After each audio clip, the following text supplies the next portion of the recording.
It's Charlie. I'm back. We're going to start off this as episode 1. We're going to be making the seat tray for our FJ1100 project. I just wanted to touch base, show you some of the materials that I use. And if you haven't seen any of the previous episodes for the one-off fiberglass parts, click the link and this will bring you up and it'll show you materials that I generally use to make my fiberglass parts. So click the link if you need to follow up on that. Other than that, we'll get started. Making seat trays is fairly simple. You're basically making something that your butt's going to sit on, or something you're going to apply the foam and your upholstery over. With fiberglass, you can make them molded. I usually use fiberglass because most of my bikes are custom built, but on OEM seats, they're generally made of plastic, so they're staple easy. Fiberglass, you can't staple, so you have to actually use a contact cement in order to apply the upholstery to the actual seat pan. In the previous videos, I kind of go over covering the items that I don't want the fiberglass to stick to. I'm a big proponent of packaging tape. This one here happens to be brown, and I like the brown simply because when you overlap, you can actually see that you've overlapped. You can actually tell the difference if you've actually covered something or if you've missed a spot. So you can get full coverage to make sure you don't have any leaks onto your bike or your other components. I use masking tape. This is just your standard masking tape. Got it at a big box store. For this particular function, we'll apply this first over the surfaces of the bike, and then if it needs, after that, I'll put packaging tape over it, or if I need it to stand off. And the reason I want it to stand off is I need clearance between, let's say, the subframe and your seat tray, and your materials got to, your upholstery has to fold over underneath and stick to it. If your seat tray is too tight against the sides, for this particular version of a bike that I'm building, the seat tray is going to lap over the side of the subframe. So I need clearance in between the subframe and the seat tray to allow the upholstery to be bonded to and still have clearance to slide the seat tray over it. So generally what I do with that is I'll do a buildup of like this double-sided mounting tape. It's like a foam tape, and it's generally about 1/16 of an inch thick. Sometimes I use 1, sometimes 2 layers, depends on how much offset I need. It's relatively inexpensive. So I put the masking tape down first and then apply this on top of the masking tape. And that's simply because once you stick this, a lot of times it's very, very hard to get off, and I don't want to do a lot of cleanup. So I put the masking tape down first and then apply this to it, and then that allows me to peel it off much simpler. So without further ado, I'll go over the bike and we'll start putting the masking tape on, and I'll kind of talk about how I'm going to form it around the gas tank and up against the seat cowl, and then make enough clearance in the actual seat tray, the amount of materials I use, etc. So stay tuned and we'll be right back. All right, this is the FJ1100. That was the seat cowl that we built in the previous episodes for one-off fiberglass parts. The seat tray is going to go over the top over here. This is the base plate that's mounted flush underneath the actual subframe, and you can see we have our seat cowl that goes out here. So we will be making a tray that will basically be flat on the top, and it will fold over to match the bottom of this and then form up against the curvature of the tank. This tank has a lot of body filler put in here because there was an actual indentation from the factory seat, and I did not want that particular feature in the tank. I wanted it to be more streamlined and more focused around the tank, so you don't see previous work from a stock setup. So our new seat tray will form up against this. It will form up against here, and we'll have pocketing in the back of the seat tray to allow clearance for these D-rings on the D-Zeus fittings. I haven't determined yet if I'm going to elevate it any higher than this, but most likely I'll keep it completely flush against the top because all of my electronics is fitting back here, the Moto Gadget unit, my battery, and my start solenoids there. So the only thing that's going to pass through here would be wires. And of course I'll still have to cut the notch out of the subframe in order for allow the wires to pass under. But the seat tray will cover over here.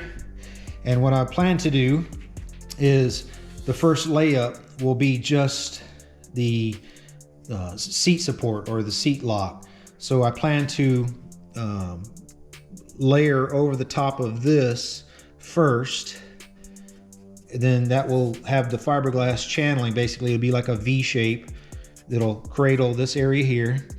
Then I'll set my template or a piece of plywood down and cover it, so then I'll lay glass completely over the whole top of the surface. So when I pull it off, this V shape will be molded into the actual fiberglass seat tray, so that it'll automatically lock the seat in position, and I'll be able to laminate a piece of rubber strip in here to have the cushioning so it's not riding on the paint.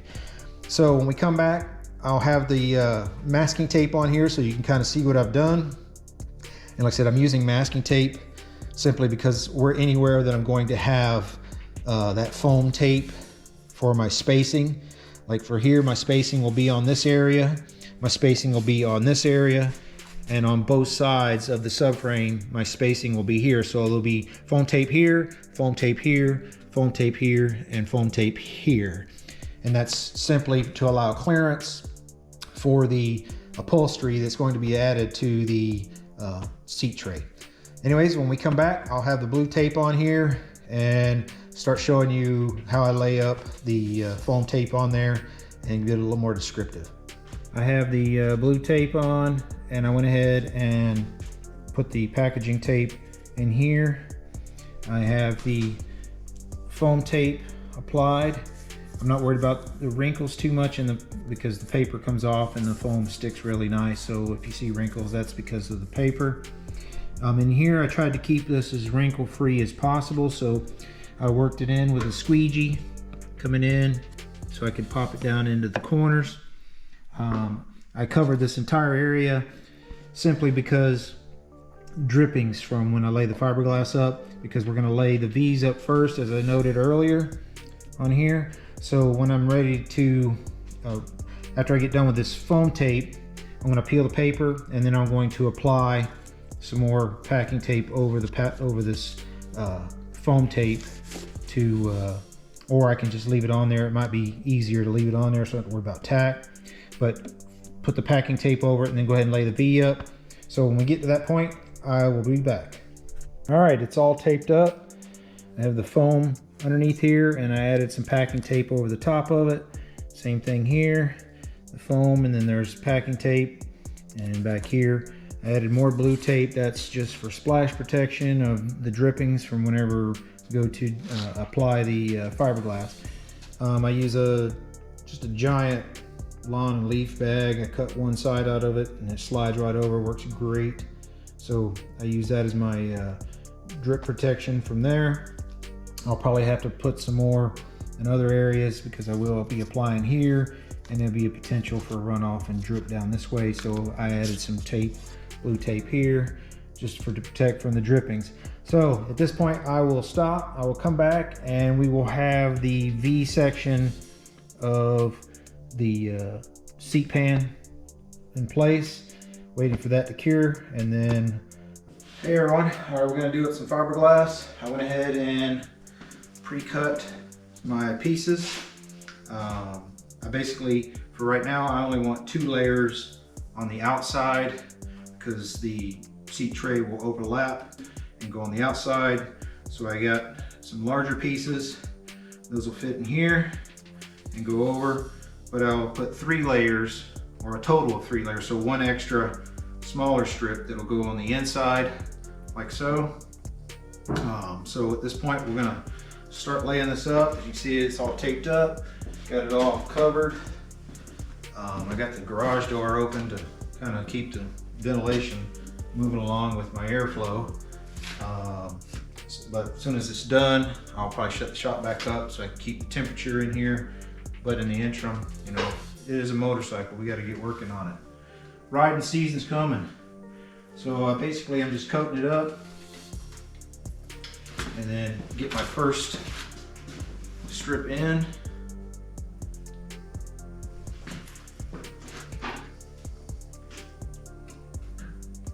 I'm going to speed this up in the video, but so it won't take so long, but I'm basically just coating this. If you've watched my other videos, I kind of go over it a little bit, what you need to do, so I won't talk very much.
Alright, so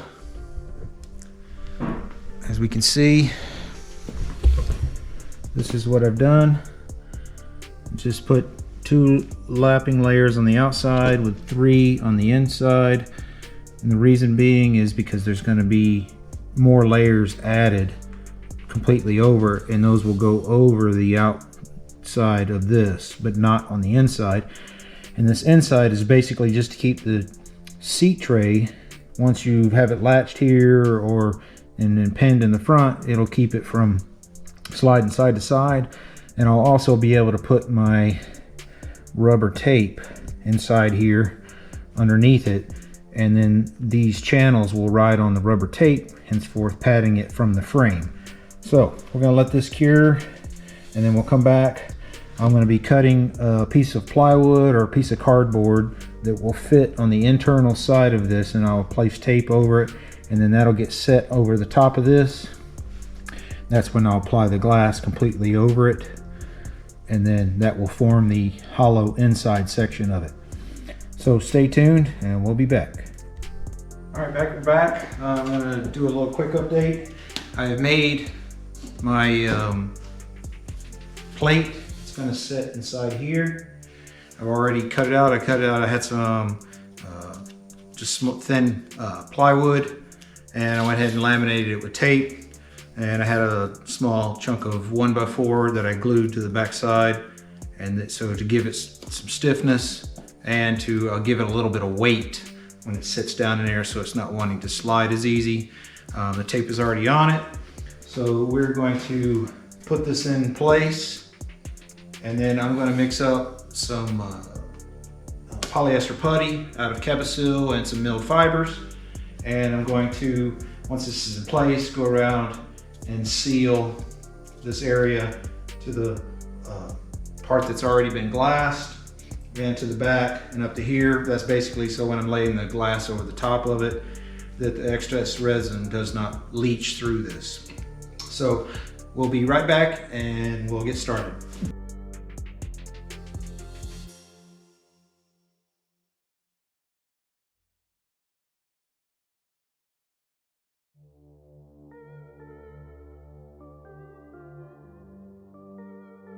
All right, everybody, we're ready to start putting on the glass.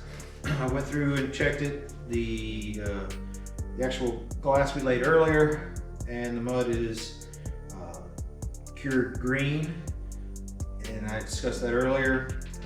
So it's still tacky to the touch, but it's hard at this point. So it's ready to go. I've already pre-cut all my pieces on here. So we'll put it up in stages. I'll start out with initial layer in the front and the back with the pre-cut pieces. On the front and the back, I want them to overlap into the seat area.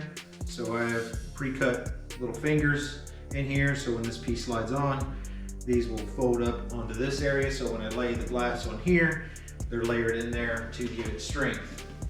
Same thing with the fronts. The fronts have longer fingers to help cover up this area here, so they'll go like so. On a seat tray, the sides aren't as important, but the seat section, the area that you set your butt on, you want to have a minimum of 4 layers in it, and this is using 1.5 ounce mat. So 4 layers. If not, it will be too flexible, and you can actually crack it or break through if you're a heavier person when you're riding on it. And if you're gonna go, if your seat's wider, this one's 6 inches across. So if your seat's a little bit wider, you may want to consider adding another one. So 5 to 6 layers of just in the area that you would sit on, just to give it that rigidity that you need. So on this particular one, being at 6, I'm comfortable with 4 layers of mat being adequate enough to give it strength. I already have my resin mixed up, so we're going to get started and then progress from there. So I will speed up the video at this point, and as we lay it up.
got it all bubble rolled, laid up. Bring you down here so you can see the and you see now what that piece of wood did is it allowed us to bridge the material over it. And I had laid the initial 2 layers this way, and the last 2 layers this way to give me, because I had a seam in the center, so I wanted to enclose that seam to increase the strength. I'm unsure on how high I want to bring the pad, if I want to sweep the pad for the seat up, or if I'm just going to cut it, go straight into the back of this. I'm unsure at this point. So I went ahead and laid it up tall so that I have the ability to cut it down if I need to, or I'd have it at the height that I want. So in the front, I'm only anticipating only having about 2 inches of foam on here, so you don't need to go very high. I need 2 inches, but there's more than 2 inches here. There's about 3 to 3.5. So I'll have room to trim. So, and then this lump, this little step area, I'm not too worried about. And then the same thing, the seat won't be such a sharp corner. The padding will fit in here, and then I'll be able to sweep the padding out and into the tank. So you'll never even know that that's actually sharp right there. So I have a total of 4 layers on the sides, because the original 2 layers on the V that I put in here. So those are in there. And then there's 3 on the inside section of the V, but total of 2 or 4 complete layers in the area of the seat. In the back here, there's 3 layers. And then up here, there's 4 layers. So like I said, this is far out, much farther than what it'll actually be. It'll most likely get cut way back. We'll see how it pans out once I start planning, once I have it all out and off the bike, that I can actually plan it out. And then like I said, it'll have a small amount of foam here, which will bring it out to the seat cowl that we have on here. So let me bring you around to the other side, and you can see the same thing here. So that is it for this. We'll stop this episode, and we will come back when this is all cured and remove it. After that, we'll see you on the next episode.